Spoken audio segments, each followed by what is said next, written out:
ప్రస్తుత ప్రభుత్వం యొక్క విధానం అంటూ కూడా ఆయన కొన్ని ఘాటైన వ్యాఖ్యలు కూడా చేయడాన్ని రాజకీయంగా మనం చాలా కీన్గా అబ్జర్వ్ చేయాల్సి ఉంటుంది. ఎందుకంటే అదేవిధంగా ఏదైతే ముఖ్యమంత్రి పదే పదే కొన్ని పడికట్టు పదాలు ఉపయోగిస్తుంటారు. ముఖ్యమంత్రి రేవంత్ రెడ్డి కేసీఆర్ను ఉపయోగించి బట్టలూరు తీసుకొడతాను, తొండలను లాగులో వేస్తానని కొన్ని పదాలను కూడా ముఖ్యమంత్రి రేవంత్ రెడ్డి అనేక సార్లు ఉపయోగిస్తుంటారు. సో ఈ పదాలను కూడా కేసీఆర్ తీసుకుని పార్టీ నాయకులకు అంటే ప్రస్తుత కాంగ్రెస్ ప్రభుత్వం అనుసరిస్తున్న విధానాన్ని తెలియజెప్పే ప్రయత్నం చేశారు. తాజాగా జరిగిన పంచాయతీ ఎన్నికల్లో కూడా బీఆర్ఎస్ పార్టీ సత్తా చాటింది. ఒకవేళ గుర్తులు అదే పార్టీ గుర్తులతో ఎంపీటీసీ జెడ్పీటీసీ ఎన్నికల్లో అయితే ఖచ్చితంగా బీఆర్ఎస్ పార్టీ సత్తా ఏంటో తెలుస్తున్నట్టు కూడా కేసీఆర్ కొన్ని కీలకమైన వ్యాఖ్యలు చేశారు. అంటే ఓవరాల్గా పంచాయతీ ఎన్నికలకు సంబంధించి కాంగ్రెస్ ప్రభుత్వం యొక్క 2 ఏళ్ల పరిపాలన మొత్తంగా ప్రజలైతే తిరస్కరించారు. వ్యతిరేకత ప్రజల్లో చాలా స్పష్టంగా కనిపిస్తుంది. అంటే పంచాయతీ ఎన్నికల్లోనే ఇంత వ్యతిరేకత కనిపిస్తే పార్టీ గుర్తులతో జరగబోయే ఎంపీటీసీ జెడ్పీటీసీ కావచ్చు, మున్సిపల్ ఎన్నికలు కావచ్చు, గ్రేటర్ హైదరాబాద్ ఎన్నికలు డ్యామేజ్ ని కంట్రోల్ చేసేటువంటి ఆలోచనలో భాగంగానే కేసీఆర్ ఎన్నడూ తెలంగాణ భవన్ గడప దొక్కనటువంటి కేసీఆర్, మీడియాను అడ్రస్ చేయనటువంటి కేసీఆర్, సో పార్టీకి జరుగుతున్నటువంటి డ్యామేజ్ కంట్రోల్ చేసుకోవాలనేటువంటి ఆలోచనతోనే ఆయన ఇవాళ ఈ సమావేశం పెట్టినట్టుగా భావించవచ్చు. ఎందుకంటే అసెంబ్లీ సమావేశాలంటే కేవలం ఒక బడ్జెట్ రోజున కేసీఆర్ వస్తారు, హాజరు వేసుకొని పోతారు. ఎన్నడూ కూడా ఆయన అసెంబ్లీ సెషన్స్లో పార్టిసిపేట్ చేసేటువంటి పరిస్థితి లేదు. సో అంటే ఇవాటి నుంచి ఇక కేసీఆర్ ప్రత్యక్ష రాజకీయాల్లో ఉంటారా? కేవలం ఇవాళ పార్టీ కార్యక్రమానికి హాజరై మళ్ళీ ఫామ్ హౌస్కి వెళ్తారా? ఇక పూర్తి స్థాయి కార్యకర్తలకు అలానే తెలంగాణ భవన్కు అందుబాటులో ఉంటారా కేసీఆర్? ఇక ఖచ్చితంగా. ఎందుకంటే ఇప్పటివరకు 2 ఏళ్ళు అంటే ఆయన మొదటి నుంచి ఒకటే చెప్తూ వస్తున్నారు, కొత్తగా ఏర్పడిన ప్రభుత్వానికి కొంత సమయం ఇవ్వాలని భావిస్తున్నాము, అందుకే మాట్లాడలేదని తన ఇండికేషన్స్ అనేకసార్లు పంపించారు. అయితే అసెంబ్లీకి వస్తారా రారనేది అటుంచడం. ఎందుకంటే ముఖ్యమంత్రి రేవంత్ రెడ్డిని కేసీఆర్కి ఫేస్ చేయడం అనేది మొదటి నుంచి కూడా ఇంట్రెస్ట్ లేదు అనేది పార్టీ వర్గాల సమాచారం. సో ఈ నేపథ్యంలోనే ఆయన అసెంబ్లీ సమావేశాలకు సహజంగానే దూరంగా ఉంటూ వస్తారు. గడిచిన బడ్జెట్ సమావేశాలు ఒక్కరోజు మాత్రమే అసెంబ్లీకి హాజరయ్యి తను సంతకం పెట్టి వెళ్ళిపోయారు. ఆ తర్వాత పూర్తిగా కేటీఆర్ హరీష్ నాయకత్వంలోనే అసెంబ్లీలో బీఆర్ఎస్ పార్టీ పోరాటం చేస్తుంది. ఇక ప్రజల్లోకి మాత్రం కేసీఆర్ ఖచ్చితంగా వస్తారనే ఇండికేషన్స్ను నిన్న కేటీఆర్ స్వయంగా మీడియా చిట్ చాట్లో కూడా పంచుకున్నారు.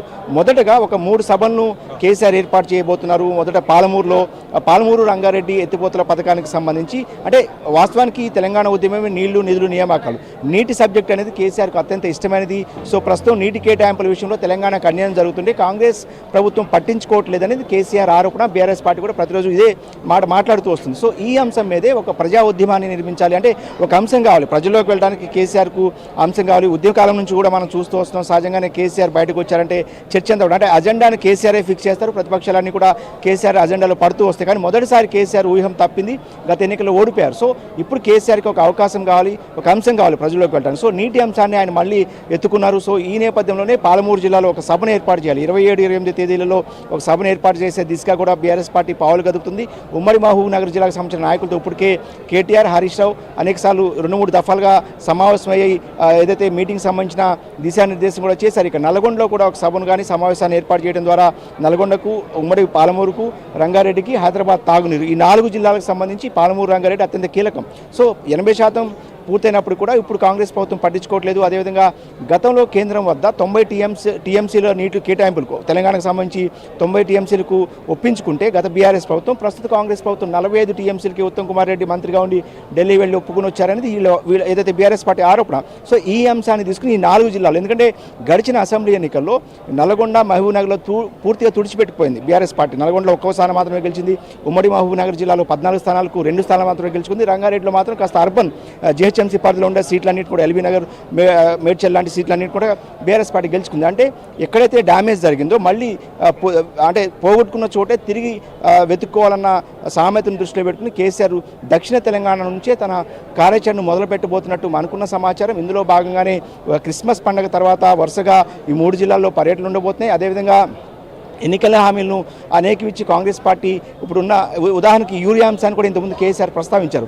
గతంలో బీఆర్ఎస్ ప్రభుత్వం అధికారంలో ఉన్నప్పుడు చేను వరకు కూడా యూరియా బస్తా వచ్చేది, ఇంటికే యూరియా బస్తా వచ్చే పరిస్థితి. కానీ యూరియా బస్తా కోసం కూడా కుటుంబాలు రోడ్డును పడాల్సిన పరిస్థితి అంటూ కూడా ఒక ఎగ్జాంపుల్ చెప్పారు ఆయన. అంటే కాంగ్రెస్ ప్రభుత్వ పనితీరు ఎలా ఉంది అంటే గతంతో తమ హయాంలో ప్రభుత్వం పరిపాలన, ప్రస్తుత పరిపాలన ఆయన అంటే రెండింటిని కంపేర్ చేస్తూ కూడా ఒక మాటను కూడా చెప్పిన సందర్భం. సో ఈ అన్ని అంశాలను ప్రజలకు కీన్గా అంటే ఆయన గుర్తు చేస్తున్న పరిస్థితి. కేసీఆర్ కిట్ను కూడా ప్రభుత్వం ఆపేసిందంటూ కూడా సంక్షేమ పథకాలను తాము ఉన్నప్పుడు ఎలా అమలు చేశామో ప్రస్తుత కాంగ్రెస్ ప్రభుత్వం సంక్షేమ పథకాలను అమలు చేయడంలో విఫలమైంది, ఎన్నికల హామీలు అనేకం పక్కన పెట్టేసింది అనేది కూడా కేసీఆర్ చెప్పకనే చెప్తారు. సో ఈ అన్ని అంశాలను ప్రజలకు గుర్తు చేయడం ద్వారా గత పరిపాలనే బాగుందన్న అంశాలను ప్రజలకు తీసుకెళ్లాలన్న అనే దాని మీద కేసీఆర్ మాట్లాడుతున్నారు. ఇంకా సుదీర్ఘంగా కూడా ఈ సమావేశం కొనసాగే అవకాశం కనిపిస్తుంది. దాదాపు 5 గంటల ప్రాంతంలో ఆయన ప్రెస్ కాన్ఫరెన్స్ కూడా అడ్రస్ చేయబోతున్నారు. అసెంబ్లీ ఎన్నికల తర్వాత ఒక ఎగ్జాంపుల్ కూడా, అంటే సహజంగా ఓడిపోయిన ముఖ్యమంత్రి రాజ్భవన్కి వెళ్ళి లేఖిస్తారు, రాజీనామా లేఖను. కేసీఆర్ ఎప్పుడు కూడా కనీసం రాజ్భవన్కి వెళ్ళడం కానీ 10 ఏళ్ళు ముఖ్యమంత్రిగా అవకాశం ఇచ్చిన తెలంగాణ సమాజానికి కూడా ఆయన కనీసం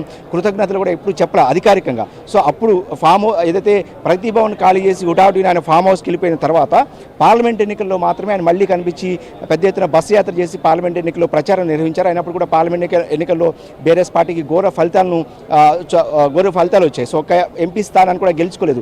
ఒక రకంగా ప్రజల మీద కేసీఆర్ అలిగారని చెప్పవచ్చు. ఎందుకంటే ఆయన అనేక సందర్భాలలో చాలా బాగా పనిచేసినప్పటికీ కూడా తమను తిరస్కరించడం సరైనది కాదన్న భావనలోనే కేసీఆర్ 1-2 సందర్భాల్లో మాట్లాడుతూ వచ్చారు. ఒక రకంగా చెప్పాలంటే తెలంగాణ సమాజం మీద, ఓటర్ల మీద ఆయన అలిగారు. సో మళ్ళీ తిరిగి 2 ఏళ్ల తర్వాత ఇప్పుడు బయటికి రావడం ద్వారా ప్రజలకే కాస్త బోరు కొట్టిన తర్వాత, ప్రస్తుత కాంగ్రెస్ ప్రభుత్వం మీద బోరు కొట్టిన తర్వాత బయటకు వస్తే తమను రిసీవ్ చేసుకుంటారనేది కేసీఆర్ ఆలోచన కావచ్చు. సో అందులో భాగంగానే ఆయన చాలా పెద్ద గ్యాప్ తీసుకున్నారన్న చర్చ కూడా జరుగుతుంది. ఇంకోటి ఆయన ఆరోగ్య సమస్యలు కావచ్చు, ఏదైనప్పుడు కూడా కేసీఆర్ ఖచ్చితంగా తెలంగాణ భవన్కి కావచ్చు, లేదంటే నందినగర్ నివాసంలో ఇప్పుడు ప్రస్తుతం నిన్ననే ఆయన కుటుంబ సభ్యులతో కలిసి నందినగర్ నివాసానికి వచ్చారు. ఒక వారం 10 రోజుల పాటు ఇక్కడే ఉంటారనేది సమాచారం. సో నాయకులకి కాస్త అందుబాటులో ఉంటూ పార్టీ కార్యక్రమాలను డిజైన్ చేస్తూ నాయకులకు ఒక రూట్ మ్యాప్ని ఇస్తే ఖచ్చితంగా మళ్ళీ పార్టీని గాడిలో పెట్టవచ్చు అనేది కేసీఆర్ ఆలోచన. ఇంకొక ముఖ్యమైన విషయం, నాయకత్వ లోపం కూడా బీఆర్ఎస్ పార్టీలో ఉందనేది చాలా కాలంగా, అంటే ఈ మధ్యకాలంలో చాలా పెద్ద ఎత్తున ప్రచారంలోకి వచ్చింది. నిన్న కేటీఆర్ ఈ అంశాన్ని కూడా ప్రస్తావించారు మీడియా చిట్ చాట్లో. ఏదైతే కేటీఆర్ వర్కింగ్ ప్రెసిడెంట్ అయిన తర్వాత బీఆర్ఎస్ పార్టీ అన్ని ఎన్నికలను కూడా ఓడిపోతుందనేది ప్రధానంగా ముఖ్యమంత్రి రేవంత్ రెడ్డి, అంటే కేటీఆర్ను ఉద్దేశించి కేటీఆరే పెద్ద గుదిబండ, ఆయన ఐరన్ లెగ్ అంటూ కూడా ముఖ్యమంత్రి రేవంత్ రెడ్డి అనేకసార్లు ఈ మధ్యకాలంలో పెద్ద ఎత్తున జూబ్లీ హిల్స్ ఉప ఎన్నికల్లో కాంగ్రెస్ పార్టీ గెలుపు తర్వాత కేటీఆర్ టార్గెట్గా పెద్ద ఎత్తున కమెంట్ చేస్తున్నారు. హరీష్ రావుకు నాయకత్వ బాధ్యతలు ఇవ్వాలంటూ కూడా ఒక వర్గం పెద్ద ఎత్తున ఇలాంటి ప్రచారాలన్నీ కూడా సోషల్ మీడియా వేదికగా కూడా జరుగుతున్నాయి. సో వీటన్నిటికీ చెక్ పెట్టాలంటే కేసీఆర్ మళ్ళీ ఫామ్లోనే ఉన్నారు, రాజకీయంగా ఎక్కడ కూడా వెనక్కి వెళ్ళలేదు. మళ్ళీ కేసీఆరే ఈ పార్టీని నడిపిస్తారు, కేసీఆరే అధికారంలోకి తీసుకొచ్చి కాబోయే ముఖ్యమంత్రి కూడా కేసీఆర్ అనే సంకేతాలను అటు క్యాడర్కు, తెలంగాణ సమాజానికి పంపించాలన్న ఉద్దేశంతోనే కేసీఆర్ ఈ సమావేశాన్ని ఏర్పాటు చేసినట్టుగా కూడా మనకి అందుతున్న సమాచారం. ఏదైనప్పటికీ కూడా అటు పార్టీని గాడిలో పెట్టడం ఒక అంశం అయితే, కాంగ్రెస్ ప్రభుత్వాన్ని ప్రజల ముందు దోషిగా నిలబెట్టాలనేది కేసీఆర్ ఆలోచనగా ఉంది. ఈ అన్ని అంశాలను దృష్టిలో పెట్టుకుని ఆయన ఈరోజు సమావేశాన్ని నిర్వహిస్తున్నారు. సో సాయంత్రం ఇంకొక కాసేపట్లో ఒక అర్ధగంట 40 నిమిషాల్లో కేసీఆర్ ఒక ప్రెస్ మీట్ నిర్వహించబోతున్నారు. ఈ ప్రెస్ మీట్ అత్యంత ఆసక్తిని కలిగిస్తుంది రాజకీయంగా. ఎందుకంటే 2 ఏళ్లుగా కేసీఆర్ మౌనంగా ఉన్నారు, ఎక్కడ కూడా మాట్లాడింది లేదు. అడపదడప 1-2 సందర్భాల్లో మాట్లాడిన పరిస్థితి. సో మొత్తంగా కేసీఆర్ ప్రెస్ మీట్ మీద అయితే కాస్త రాజకీయంగా ఆసక్తి అయితే నెలకొంది. సో మొత్తం మీద 2 ఏళ్ల తర్వాత కేసీఆర్ మౌనాన్ని వీడతారా? ఫామ్ హౌస్కే పరిమితమైనటువంటి కేసీఆర్ ఇక ప్రత్యక్ష రాజకీయాల్లో యాక్టివ్గా ఉంటారా? తన ఆరోగ్యం మీద వస్తున్నటువంటి రూమర్స్కి ఇవాళ సమావేశం నిర్వహించి సమావేశంలో యాక్టివ్గా ఉన్న ఆ దృశ్యాలను చూపించి కేసీఆర్ ఆ రూమర్స్ కన్నిటికి కూడా ఫుల్ స్టాప్ పెట్టినట్లే అనుకోనా? ఇంకా అనేక అనుమానాలకి కేసీఆర్ ఇవాళ జరుగుతున్నటువంటి సమావేశం ద్వారా, నిర్వహిస్తున్నటువంటి సమావేశం ద్వారా వాటన్నిటికీ అనుమానాలకి, అపోహలకి ఆయన ఫుల్ స్టాప్ పెట్టేటువంటి ప్రయత్నం చేస్తున్నట్టుగానే మనం చూడవచ్చు. ఇక Congress party, so KCR active అయిన తర్వాత సో ఇక కాంగ్రెస్ పార్టీ ఎట్లాంటి కార్యాచరణతో ముందుకు వెళ్ళబోతుంది? ఎందుకంటే కేసీఆర్ సో ఇప్పటి